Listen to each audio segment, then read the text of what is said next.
যে খোঁটা দেয় কলা গাছ পেরে হইছি অনেক নিন্দা করে, কয় রাস্তাঘাটের পোলাপান রাস্তাঘাটের মতো। নাম কি আপনার? আকপান মিয়া। বাবার নাম মনে আছে? মোহাম্মদ লোকপান মিয়া।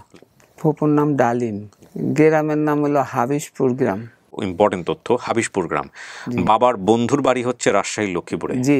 বাবার বন্ধুর নাম কি? মোজাম্মেল হক, কন্ট্রাক্টর ছিলেন। ওনার মেয়ের নাম শাপলা। শাপলা।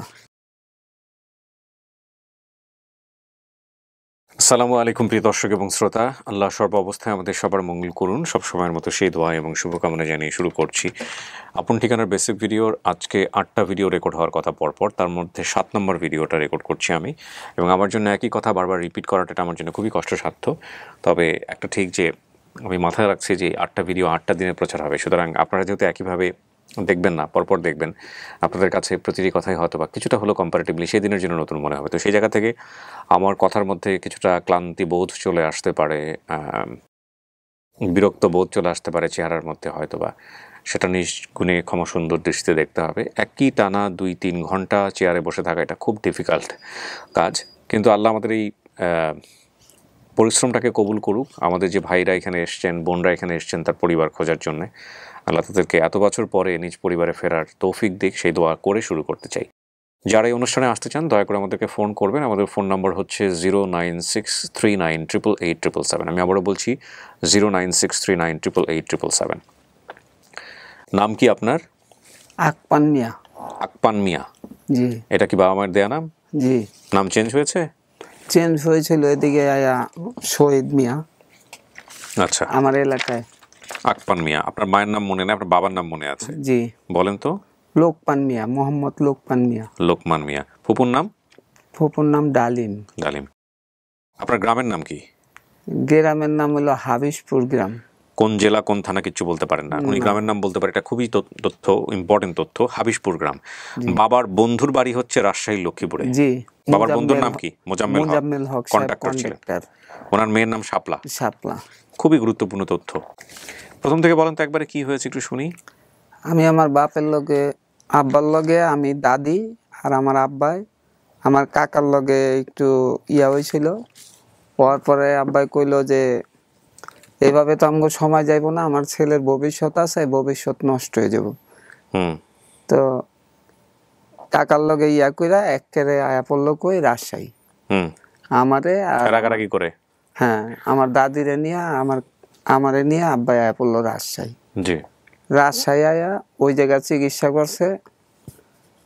আব্বার অসুখ ছিল, পেটটা ফোলা অসুখ ছিল, আর টাইফয়েডের সময় গন্ডগোলের আগে টাইফয়েডে হাত পা পঙ্গু হয়ে গেছিল। তো ওই সময় আবার আমার মার বাসা ছিল, হেরা ছিল জমিদার আগের দিনের।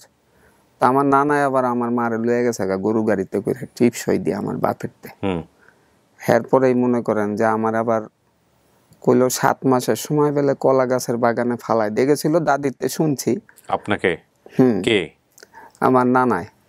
আচ্ছা। ফালাই দেখেছিল, দাদি বেলা আবার কলা কাটতে গেছে, কলা কাটতে গিয়ে ওখানে দেখে যে আমি পরে নিয়ে গরুর দুধ খাওয়া পাইলে বড় করছে আর কি। তারপরে সেইখান থেকে একটু। বাবা কই তখন? তখন বাবা আমাদের সাথেই ছিল, কিন্তু মা ছিল না। মানে তখন আপনারা দাদা বাড়িতে? জি, আমার মারে লয়ে গেছিল। তারপর আমার নানাই জোর কইরা নিয়ে গিয়ে আমার খালুর সাথে মনে হয় বিয়া দিয়ে দিছে শুনছিলাম। আমার খালুর সাথে বিয়া দিয়ে দিছে, খালা এবার মরে গেছিল। তারপরে আর আমার মার লগে কোনো সাক্ষাৎ নাই। এরপরে এই যে ঢাকা নিয়ে আইলো অনেকদিন পরে আর কি, রাগ টাক কইরা। ঢাকায় দাদির লগে রাজশাহীতে থাকলাম কিছুদিন। ওইটা কি জায়গাটা ছিল, আমবাগান না কি যেন ছিল জায়গাটার নাম আর কি। ওইখান থেকে আবার মোজাম্মেল হক সাহেবের কন্ট্রাক্টরের বাসায় আব্বাই দিয়ে গেল আমার দাদির রাজশাহী। এই সেই হিসেবে চেনেন আপনি মোজাম্মেল সাহেবের বাসাটা? দিয়ে গেল। পরে কিছুদিন থাকার পরে আমার দাদি আবার কইলো যে তোর কাকারে দেখা আবার আমনে। দাদি চলে গেছে আর কাকারে দেখে নাই, দেখা আর আহে নাই। সেই সময় আমি একাই রইলাম। হেরা আবার এই রাজশাহী থেকে মোজাম্মেল হক সাহেবে কাম পাইলো কন্ট্রাক্টরের। এই কন্ট্রাক্টরের কাম পাইয়া ঢাকা আইব আর কি। তা আমারে কইলো যে তুমি কি প্লেনে যাইবা না কি? আমি কই প্লেন আবার যদি ভাঙ্গা পড়া যায় তো আমি প্লেনে যাবো না। আচ্ছা, আমি প্রাইভেট কারে যাবো। তো হ্যাঁ গো, আবার প্রাইভেট কার ছিল। প্রাইভেট কার দিয়ে আয়া পড়ছি আর হেরা প্লেন দেয়া আয়া পড়ছে আমগো আগেই। হুম আমি কই কি আপনারা দিয়ে আয়া পড়ছেন? আমরা কখন আয়া পড়ছি, ভাতটা তো খেয়ে ফেলাইছি। হুম আর ওই সময় আমরা আইছি। এরপরে ওখানে থাকলাম অনেকদিন, থাকার পরে সেইখান থেকে আবার কি জায়গা কইলো এটা, হাতের পুল না সাতার কোল ভুলে গেছি গা, হুম এই জায়গায় আইলো। আপনার বাবার বন্ধুরা?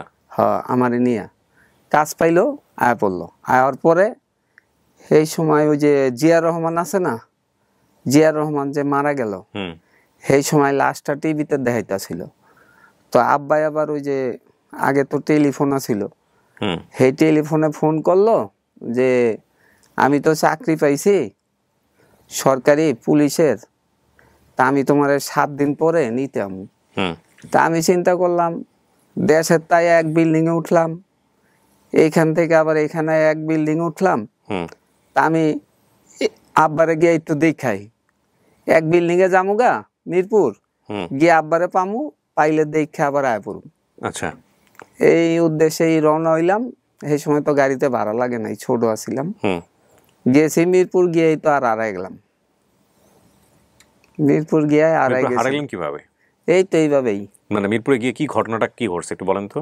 মিরপুর গিয়া মনে করেন যে খুঁজছি, খালি আব্বারে খুঁজছি, খুঁজতে খুঁজতে বড় বিল্ডিংও পাই না আর উঠিও না। হুম আব্বাই কইছে যে সরকারি কোয়ার্টারে আছে, হুম ইন্টারভিউ দিছিল, চাকরি টিকছে, তো 7 দিন পরে আইবো আর কি, চাকরিতে ইয়া কইরা হুম রেজাল্ট ফিট কইরা। পরে এই খুঁজতে খুঁজতে খুঁজতে খুঁজতে খুঁজতে খুঁজতে তো আব্বারের বড় বিল্ডিংও পাই না, উঠি না, তো কান্তাছি, খিদা লেগে গেছে। হুম তো কানলে আর লাভ হইবে কি, পরে রাইতের 10টা না 12টা বাজে গেছে, এমন সময় এক দোকান দেখছি খোলা। দোকান? হ্যাঁ, দোকান। তো হেরা আমার আবার ডাক দিল যে বাচ্চা কান্দো কে? আমি কি এরকম রকম আমার আব্বারে খুঁজতে খুঁজতে হারাই গেছি গা, বড় বিল্ডিংও পাই না, সেই বিল্ডিং এ যামু আব্বারে পামু, কয় দূর বুকা, এমনি কি আর আব্বারে পাওয়া যায়? পরে হ্যাঁ কাছে নিয়ে গেল, নিয়ে যায়া কয় আজ রাইতে না থাকো, খাওয়া দাওয়া করা হুয়া রাখছে, কয় আজ রাত থাকো, সকালে আবার যাও তোমার আব্বারে খুঁজতে, যদি না পাও তাইলে আবার এই জায়গায় আইসো। হুম তা আমি আবার সেই আটতে আটতে কোন দিক গেছে গা, আমি আর সেই বাড়িও খুঁজে পাই না, হুম চিনি না তো। সেই বাড়ি আবার খোঁজার চেষ্টা করছি, সেই বাড়ি আর খুঁজে পাই নাই। এভাবেই ছোট থেকে রাস্তাঘাটে থাইকা মনে করেন যে বড় হয়েছি। বড় হওয়ার পরে ওই এরশাদের সময়, সেই সময় ওই যে এরশাদের আরো পরে ওই আমি যারে বিয়া করলাম, হ্যার বাইরে রিক্সা চালাইতে গেছে, আমিও গেছি, হ্যার লগে দেখা হয়েছে। হুম দেখা হওয়ার পরে হ্যাঁ কয় আমগনে যাবি? হুম আমি কই আপনার যদি বোন টোন থাকে তাইলে আর যাবো না। হুম পরে কয় আমার এক বোন আছে ঢাকা কাজ করে, আর এক বোন আছে বিয়ে দিয়ে দিছে, আচ্ছা। আমার মা একলা থাকে। পরে কই তাইলে যাইতে পারি। তো যেদিনকে আমি আবার হের লগে আয়া পড়লাম, ও মা, আয়া এখন দেখি যে হের বোন ওইটা আয়া পড়ছে ঢাকা থেকে, আয়া পড়ছে। এখন সবাই তাল উঠাইলো যে হের লগে হেরে বিয়া দিয়ে রেখে দাও। এই মনে করেন বিয়া দিয়া এনে রয়ে গেলাম। কি করেন আপনি পেশায়? পেশা আমি যে কোনো মনে করেন রিক্সা চালাইছি, বেশি রিক্সা চালাই, তারপরে যুগালি কাজ টাজ করি। কিছুদিন মনে করেন চোখটা ভালো আছিল, হকখানের ভ্যান চালাইতাম, এখন চোখটা সমস্যা হয়ে গেছে, এই চোখে অপারেশন করছি, এই চোখে অপারেশন করছি, এই চোখে আবার অপারেশন করার ওই যে একটা ইটা লাগছিল আর কি, ইটা ভাঙতে গেছিলাম, সুরকি কয় না, ওইগুলা ভাঙতে গেছে, আর একটা ইটা এই জায়গায় লাগছিল। লাগার পর অনেকদিন ভুইগা অপারেশন করলাম, কিন্তু এটা ভালো হয়েছে। এখন আবার নালি হয়ে গেছে, এখন আবার নালি অপারেশন করা লাগবে, আর নালি অপারেশন করার টাকা জোগাড় করতে পারতাছি না। ছেলে মেয়ে কয়জন? ছেলে মেয়ে হলো 4 জন, 3 ছেলে 1 মেয়ে। মেয়ে বিয়ে হয়ে গেছে, বড় ছেলে বিয়ে করে আলাদা গেছে গা। আর মেয়ের পরে যে ছেলে, আগে যে ছেলে সেইটা একটা আছে, আর মেয়ের ছোটটা আছে। 2 ছেলে আমার কাছে আছে, এমব্রয়ডারি কাজ করে, কিন্তু টুকিটাকি মানে অগো চলার মতোই হয়। এতদিন পরে পরিবারের কথা কিভাবে এই অনুষ্ঠানে খোঁজ জানলেন? এই যে দেখা, নিজে দেখছেন? হ্যাঁ, টিভিতে দেখা। তারপরে এই আমার এই শালাই যে গুলশানে চাকরি করে, হ্যাঁ কয় আমার অফিসের লগেই। আমি তো চিনি না, পড়ালেখাও পারি না, পরে হ্যাঁ কইছে ঠিক আছে আমি লয়ে যাম। আপনার নিজের ইচ্ছা আছে পরিবার খোঁজার? জি অনেক তথ্য আছে কিন্তু ওনার, আপনারা একটু চেষ্টা করলেই হবে। দেখেন ওনার বাবার নাম মনে আছে, লোকমান মিয়া। ওনার নিজের নাম হচ্ছে আকমান, না? জি আকমান মিয়া আর বাসা হচ্ছে মোজাম্মেল হক সাব কন্ট্রাক্টরের বাসায় ছিল। কন্ট্রাক্টর। ওনার মেয়ের নাম শাপলা, জি রাজশাহী লক্ষ্মীপুর থেকে হারাইছে। স্থায়ী ঠিকানা হচ্ছে হরিরামপুর গ্রাম। ফুপুর নাম হচ্ছে ডালিম। চাচা একজন আছে, নাম জানা নেই। মা, হরিরামপুর না হাবিশপুর। সরি, হাবিশপুর গ্রাম। নিজ মাকে নানা বাড়ি নিয়ে যায়। এরপরে ঘটনা তো বলেছেন উনি যে কিভাবে ওনার নানারা ওনাকে দিয়ে গেছে। জি আরে সবাই যে কথা কয়, যে খুঁটা দেয় কলা গাছ পেরে হইছি এমন তেমন আহা। অনেক নিন্দা করে। কলা গাছ যে পাইরা আমার মেয়ে বিয়া দিল হ্যাঁ তো আমার অনেক সময় গালাগালি করে এই কথা কয় রাস্তাঘাটের পোলাপান রাস্তাঘাটের মতো। মানুষ যখন ঝগড়া করে তখন কিন্তু মানুষ সবচেয়ে দুর্বল জিনিসটা নিয়ে কথা বলতে পছন্দ করে, আঘাত করতে পছন্দ করে। জি এই জন্য আল্লাহ বলছে যে নিয়ন্ত্রণ হচ্ছে সবচেয়ে কঠিন জিনিস। কিন্তু অথচ ওই লোকটাই বেজাল হয়ে গেল, কয় এতিন হয়ে এতিন রে বিয়া করলে ভালো। অথচ আমারে জাগা জুগা দিয়া মাইছে চাইছিল মেয়ে দিতে, কিন্তু হ্যাঁ আমারে বুঝাইলো না, কয় এতিন হয়ে যদি এতিন বিয়া করো তাইলে শান্তি পাইবা, এখন জীবন শান্তি। যাই হোক চাচা, আপনি এখানে আসছেন, দেখা যাক আল্লাহ ভরসা আপনার পরিবার আমরা মিলিয়ে দিতে পারি কিনা। আল্লাহ যদি দয়া করে। জি, আল্লাহ দোয়া করবে ইনশাআল্লাহ, আল্লাহ আল্লাহ নিশ্চয়ই দয়া যদি করবে। দয়া করে প্রিয় তাইলে। দর্শক এবং শ্রোতা, চলেন আমরা সবাই মিলে এই আকমান মিয়ার জন্য একটু চেষ্টা করি। একটা ভালো সংবাদের প্রত্যাশা আমরা শেষ করছি। আসসালামু আলাইকুম।